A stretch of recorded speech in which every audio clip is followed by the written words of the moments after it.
الله أكبر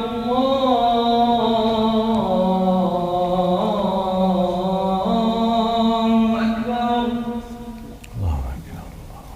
أشهد أن لا إله إلا الله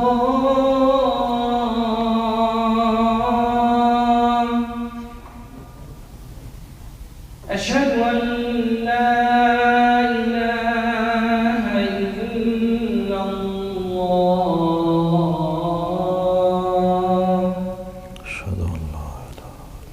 أشهد أن محمدا رسول الله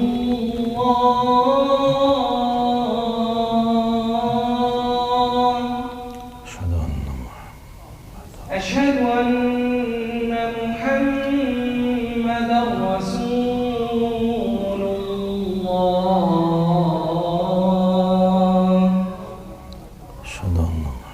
حي على الصلاة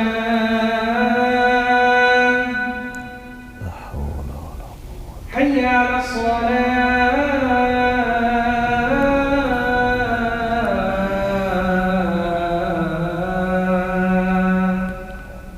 لا حول ولا قوة. حي على الفلاح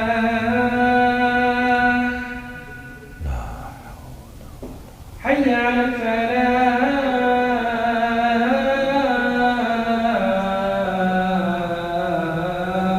الله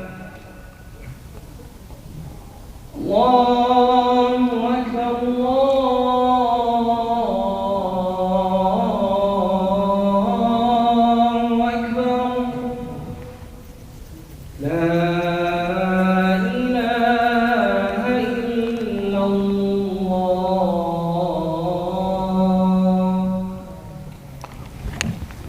الله أكبر الله أكبر لا إله إلا الله. إن الحمد لله نحمده سبحانه ونستعينه ونستغفره ونعوذ بالله من شرور أنفسنا ومن سيئات أعمالنا. من يهده الله فلا مضل له ومن يضلل فلن تجد له وليا مرشدا. وأشهد أن لا إله إلا الله وحده لا شريك له له الملك وله الحمد يحيي ويميت وهو على كل شيء قدير.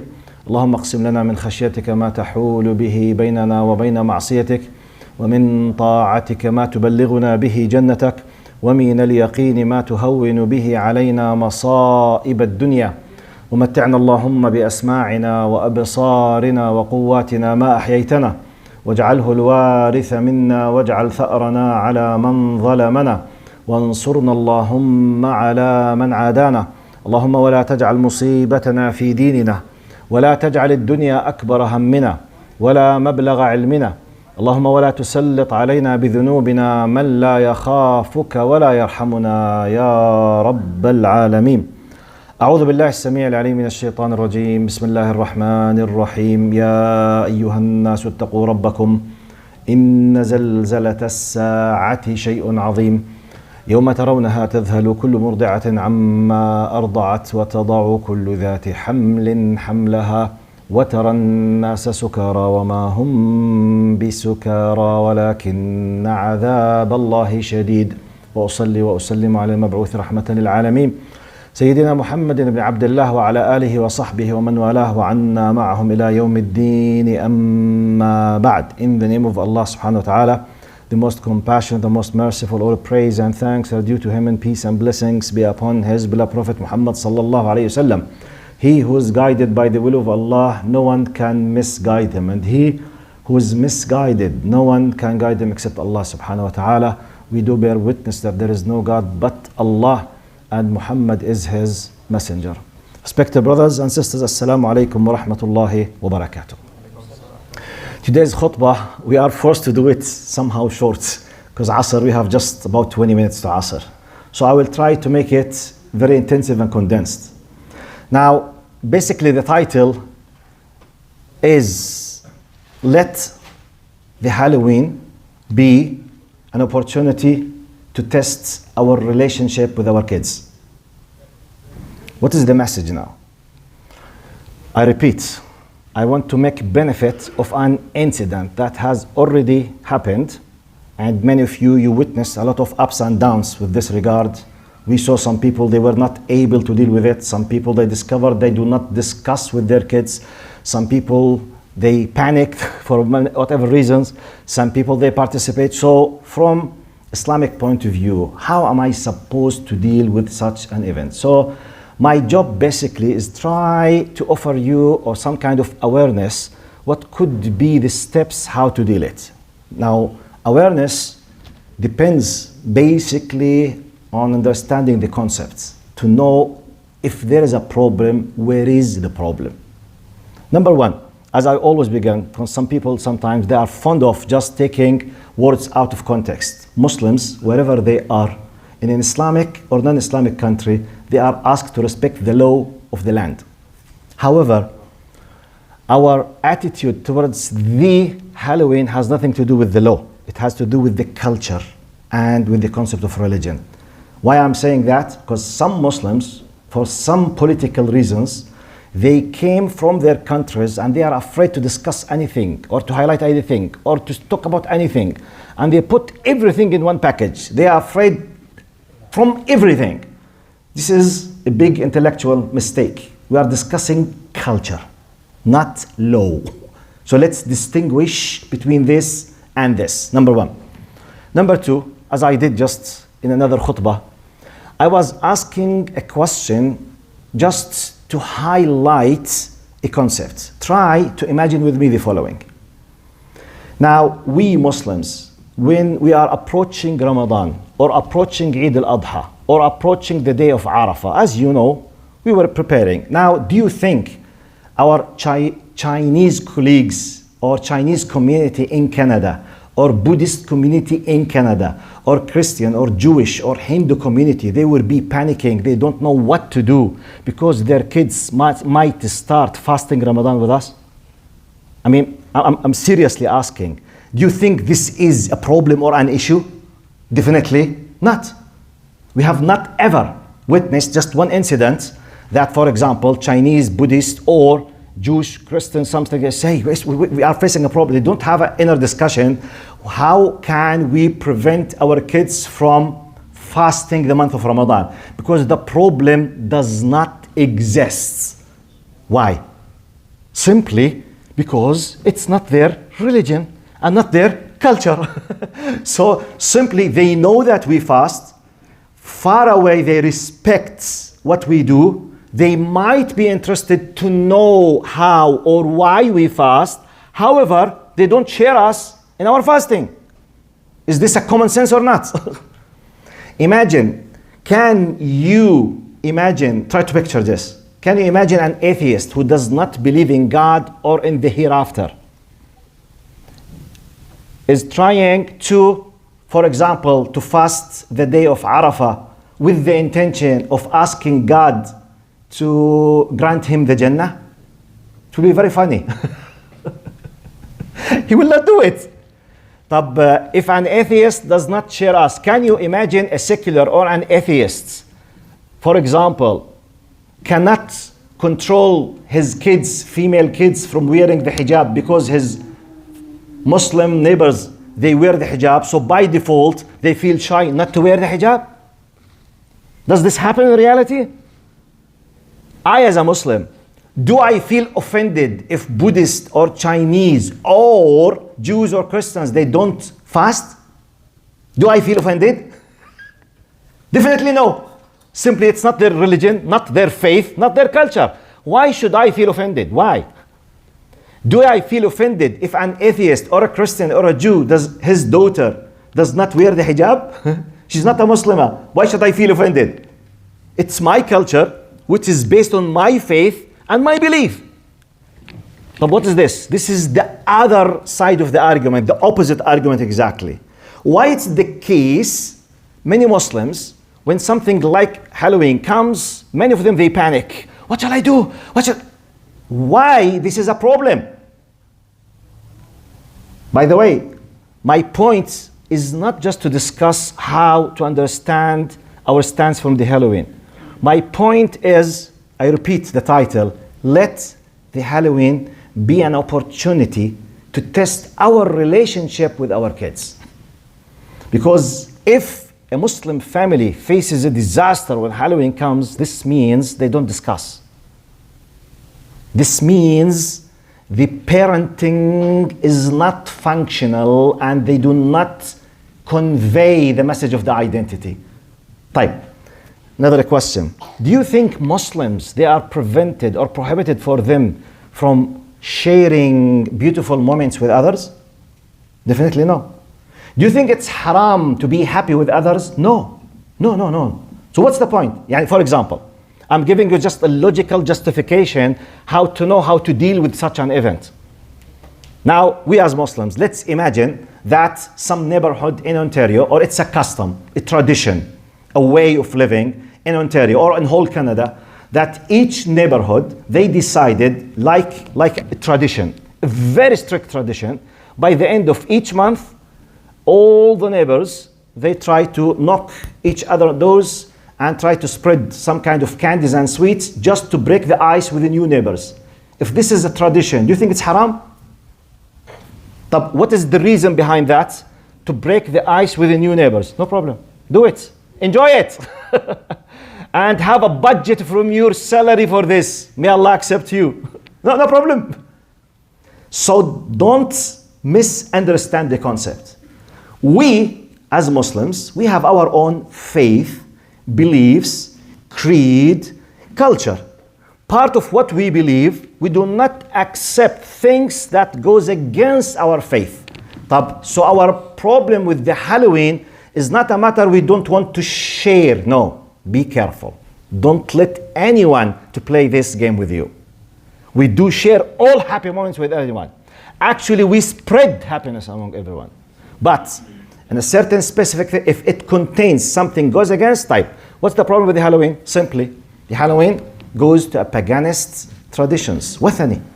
The origins, most likely, according to the best of my readings, it goes a very pagan, thousands of years ago, to the Irish and the Scottish traditions, back in what we know now as Britain or the UK, thousands of years ago.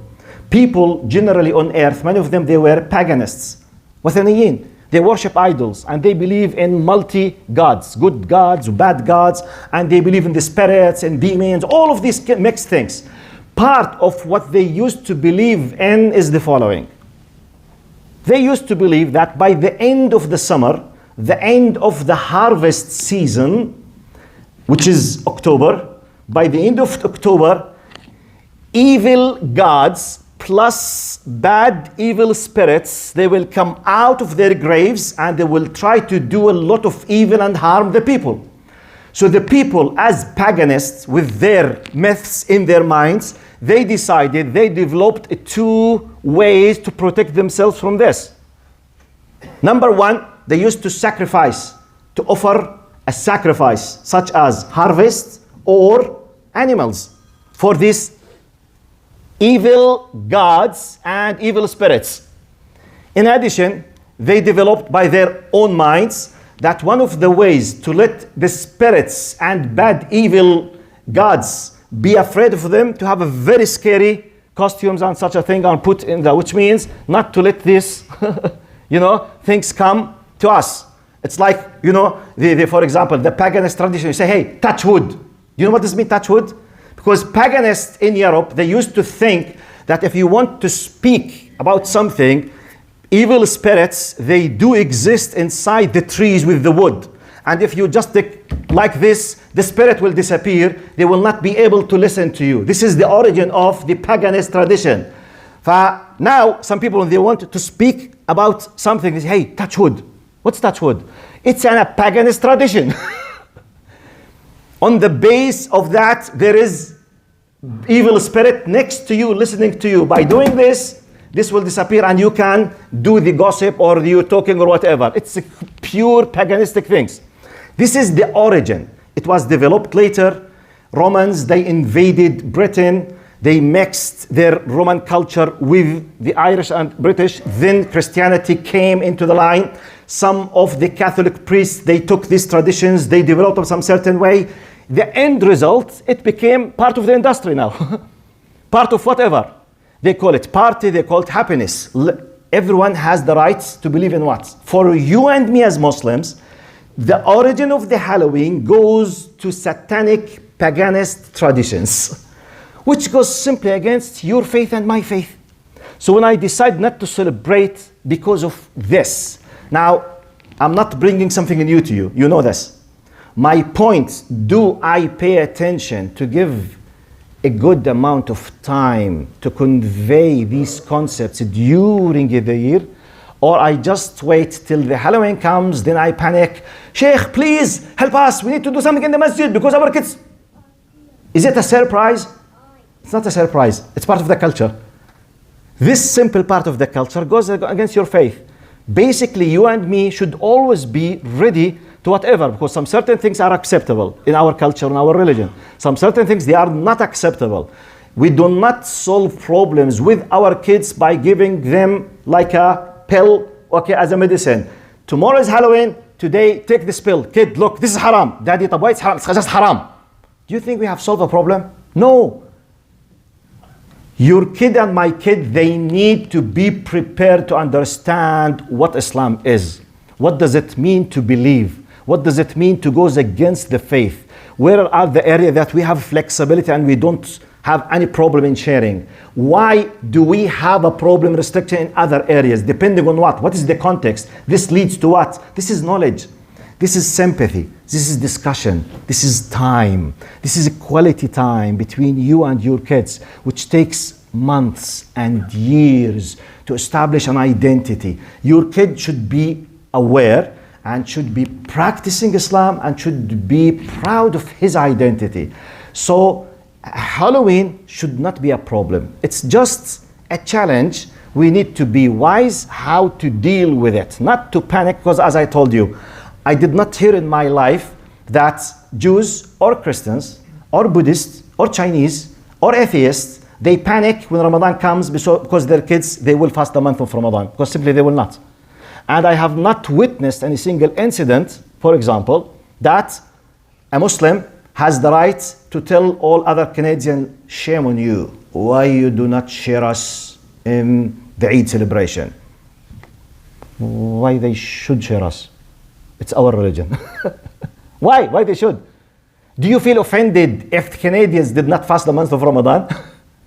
No, you have no right to feel offended. They are not Muslims. Where is the problem? So please, let's review and put things in the right order to understand basically how to raise. I'm just giving an idea, how to analyze, how to understand, how to go in depth. We will want to educate our kids. It's not just a solution to keep silent all the time, busy all the time.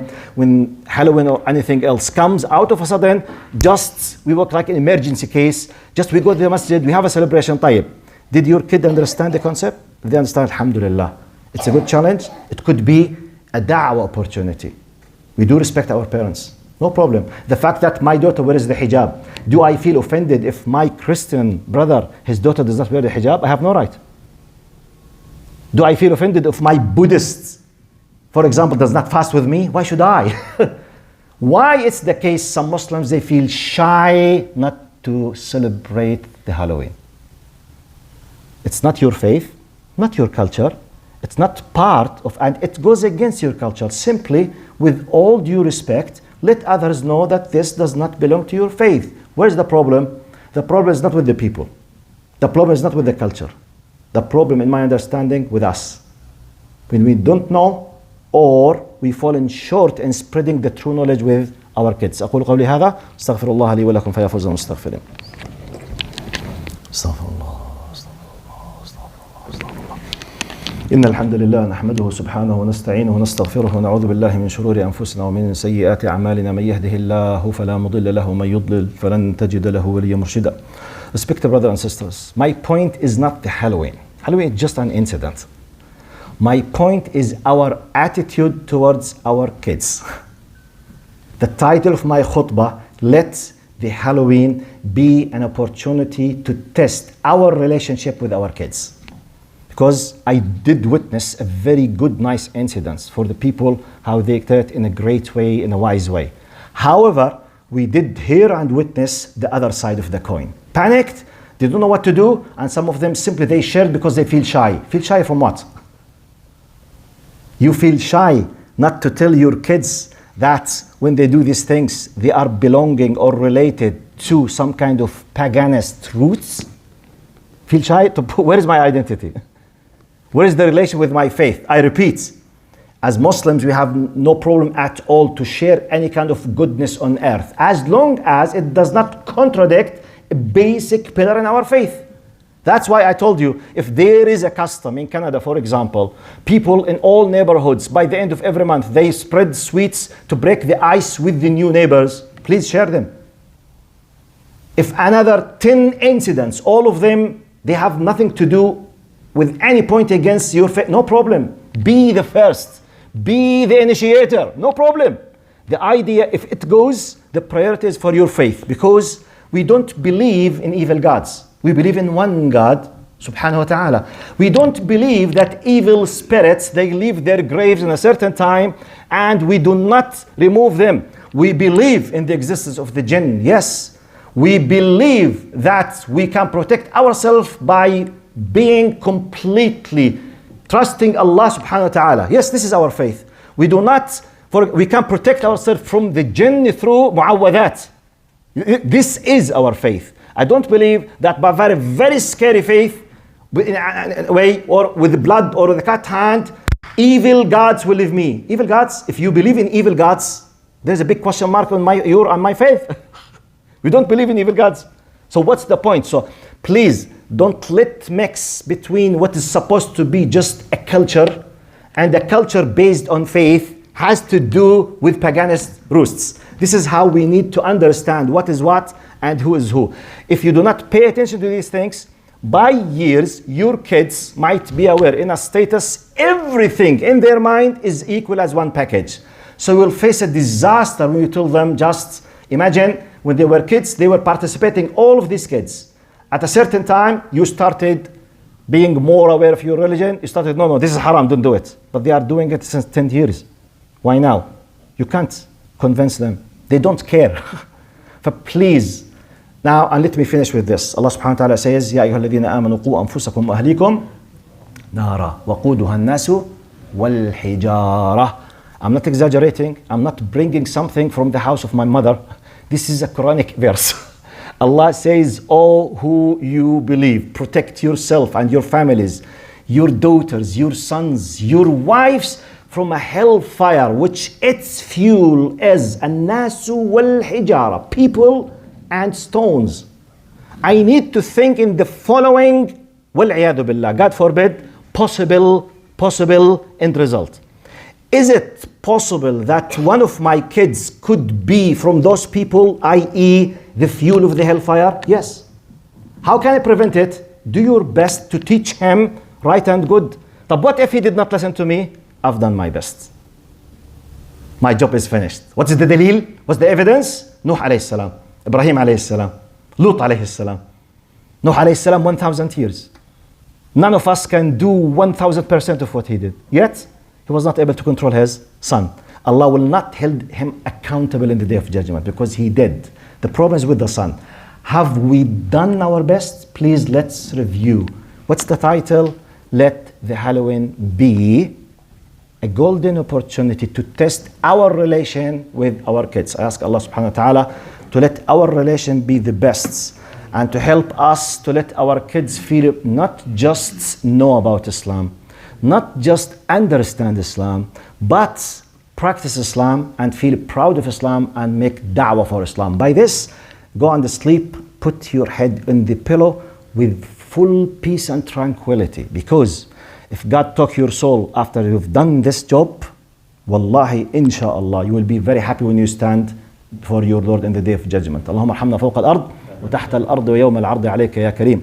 اللهم اغفر لنا ما أسررنا وما أعلنا وما أنت أعلم به منا وارحمنا وارحم والدينا ووالد والدينا واصحاب الحقوق والواجبات علينا. ان الله يأمر بالعدل والاحسان وايتاء ذي القربى وينهى عن الفحشاء والمنكر والبغي يعظكم لعلكم تذكرون. واقم الصلاة.